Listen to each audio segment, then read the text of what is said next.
നമസ്കാരം, മേരോ ന്യൂസിലേക്ക് സ്വാഗതം. ഇപ്പോൾ പാലായിലാണ്. പാലായിൽ വീണ്ടും ഒരു പെരുന്നാൾ കൂടി. വിശേഷങ്ങളിലേക്ക്. കൊടിതോരണങ്ങൾ അണിഞ്ഞു നിൽക്കുന്ന പാലായുടെ രാജവീതി. ഇപ്പോൾ പാലായിൽ എത്തുന്ന ഏവർക്കും ഒരു സംശയം തോന്നും. ഡിസംബർ 1 കൊടിയേറിക്കഴിഞ്ഞ പെരുന്നാളിന് ശേഷം വീണ്ടും ഈ പാലായും പട്ടണവുമൊക്കെ അമലോത്ഭവ ജൂബിലി പെരുന്നാളിന്റെ അതേ ആഘോഷ രൂപത്തിലാണ്. പള്ളിയിൽ മാതാവിന്റെ തിരുസ്വരൂപം, പള്ളിയുടെ താഴെ നടയിൽ പന്തൽ, ഭക്ത്യാദരപൂർവ്വം പ്രതിഷ്ഠിച്ച് അവിടെ വിശ്വാസികൾ വണങ്ങുന്നതായ കാഴ്ചയാണ് നാം കാണുന്നത്.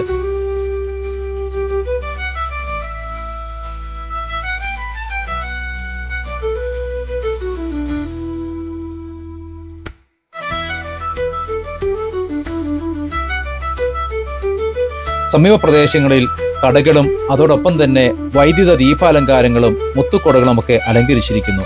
മറ്റൊന്നുമല്ല, സുരേഷ് ഗോപി നായകനായിട്ടുള്ള ഒറ്റക്കൊമ്പൻ എന്ന ചിത്രത്തിന്റെ ഷൂട്ടിംഗ് വീണ്ടും ആരംഭിച്ചിരിക്കുകയാണ്.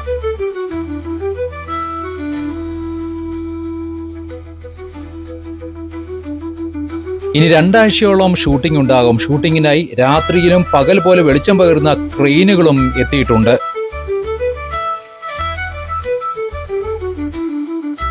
തുടർന്നുള്ള ദിവസങ്ങളിൽ രാത്രി 10 മണിയോടുകൂടെ ഷൂട്ടിംഗ് ആരംഭിക്കും. രാത്രി പകലായും പകൽ രാത്രിയായും മാറ്റാൻ പറ്റുന്ന സംവിധാനങ്ങൾ കൂടിയാണ് ഷൂട്ടിംഗ്. സംഘർഷങ്ങളും സംഘട്ടനങ്ങളുമൊക്കെ പാലായിൽ തന്നെ ഉണ്ടാകും. പെരുന്നാളിന്റെ അതേ അനുഭവം സമ്മാനിക്കുന്ന രീതിയിൽ ഒരു ഭക്തിയുടെ വ്യക്തിയായിട്ടാണ് സുരേഷ് ഗോപി അവിടെ അവതരിപ്പിക്കപ്പെടുന്നത്. ഒരു മെഗാ ബജറ്റ് ചിത്രത്തിന്റെ ഷൂട്ടിംഗ് വരുന്നത് എല്ലാവർക്കും സന്തോഷമാണ്. രാത്രിയിലെ ആഘോഷങ്ങളും ശബ്ദ കോലാഹലങ്ങൾക്കും അപ്പുറം കുറേയധികം കച്ചവടങ്ങളും പരസ്പരം ആളുകളെ പരിചയപ്പെടുവാനും കാഴ്ചകൾ കാണാനൊക്കെ അവസരമുണ്ട്. കൂടാതെ നാട്ടുകാരായ കുറച്ചു പേർക്ക് സിനിമയിൽ മുഖം കാണിക്കുവാൻ അവസരം ലഭിക്കും എന്നുള്ളതാണ് പ്രധാന കാര്യം.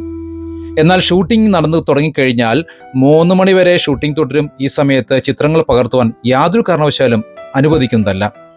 സുരേഷ് ഗോപി ചിത്രം ഉടൻ തന്നെ പ്രേക്ഷക ഹൃദയങ്ങളിലേക്ക് എത്തിച്ചേരുമ്പോൾ അത് ഏറെ ആളുകളുടെ അധ്വാനത്തിന്റെ ഫലം കൂടിയാണ്.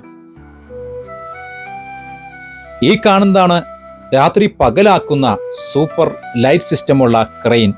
120 അടി ഉയരത്തിലെത്തിയതിനു ശേഷം ഷൂട്ടിംഗ് നടക്കുന്ന പ്രദേശം മുഴുവൻ വെളിച്ചമാക്കുവാൻ ഇതിന് കഴിയും. അപ്പോൾ കൂടുതൽ വിശേഷമായി മറ്റൊരു എപ്പിസോഡിൽ കാണാം. നന്ദി, നമസ്കാരം.